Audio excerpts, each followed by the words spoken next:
welcome back. Now, Parafed, what is it and how are they going to review the Disability Sport and Recreation Centre? Well, joining me today is Neil Cudby. He's the Working Party Chairman from Parafed Bay of Plenty. Welcome to the show, Neil. Thank you. Now, Parafed, for those of us who are not too sure, what exactly is it?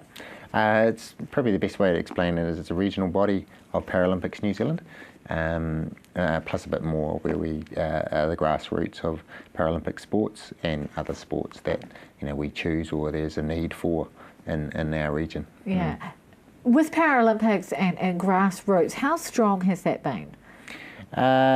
Some parts are strong, but it has been strong in the past, but it's usually dependent on individuals in the community that are so passionate about that sport, they just won't let it die. Yeah. But as soon as someone like that leaves, that sport falls over.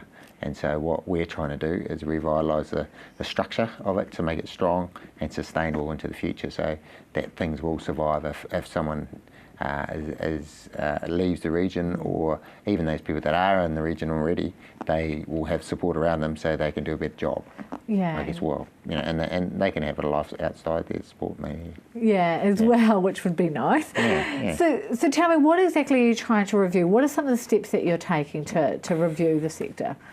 It's been a really long process. With Paralympics New Zealand, we talk with them, the Parafed bodies all around the country, and they put in a submission to SPARC a few years ago, and SPARC put 750k into the regional Parafeds that we had to put in bids for, a sum of that, and it was about the revitalisation. So they had a national structure, and the Paralympics was sitting under that with SPARC, and we've been the regional body of that.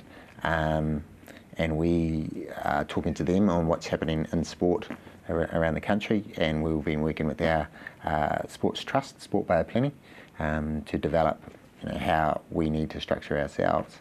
And now we're doing a survey that's looking at the bottom, the grassroots, the community, anybody in the community. They could be parents, administrators, participants, a friend, or anybody, through our survey, to find out what we need to be doing for our community. Yeah, I think that's essential. I know that you go to the website, don't you, parafedbop.co.nz, and follow the links. So you want people who are involved to just jump on there, do the survey. Is it a long one?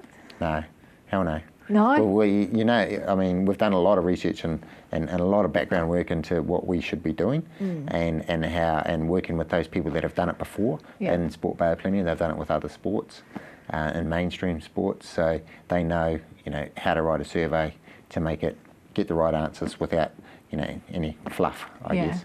And it's important that you're getting this information from the people that are experiencing it and want change as well, rather than just coming from a committee who think they know best.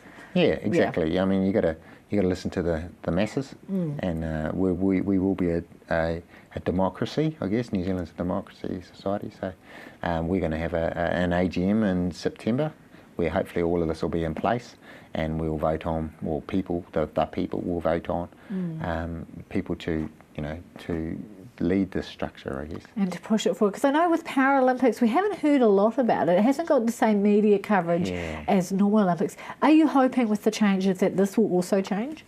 Oh, I'm hoping, yeah. I mean, it would certainly. We will work with our athletes and get to know them better. So we will promote them to the likes of yourselves in the media, and you'll get to know them as well. Yeah. And so then that just makes it easier for everybody, and it will get out there. And then the community will know about them, and the community will get behind them.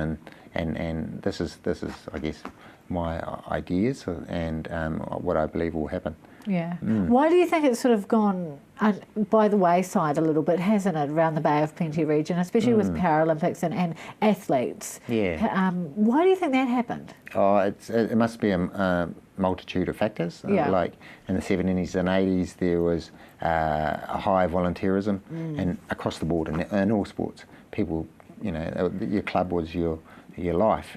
And that fell away, and we were no different. We had the unfortunate where the national body stepped away and just focused on elite, and so the support of the national network wasn't there anymore.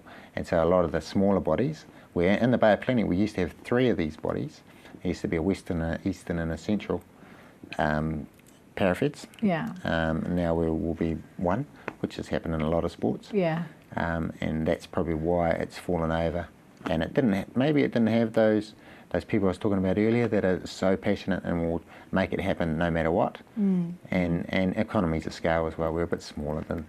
It was really the only ones that survived were Auckland, Waikato, Wellington and Canterbury. Yeah, so let's see if we can get Bay of Plenty thriving again. Neil, thank you so much for joining me today. Welcome. Neil Cudby there, the Working Party Chairman of Parafed Bay of Plenty. And if you want to get involved, do the survey online. The website is parafedbop, all one word, .co.nz, and just follow the links on that website. Right, coming up after the break, we're finishing the show with Music Month. Find out more next.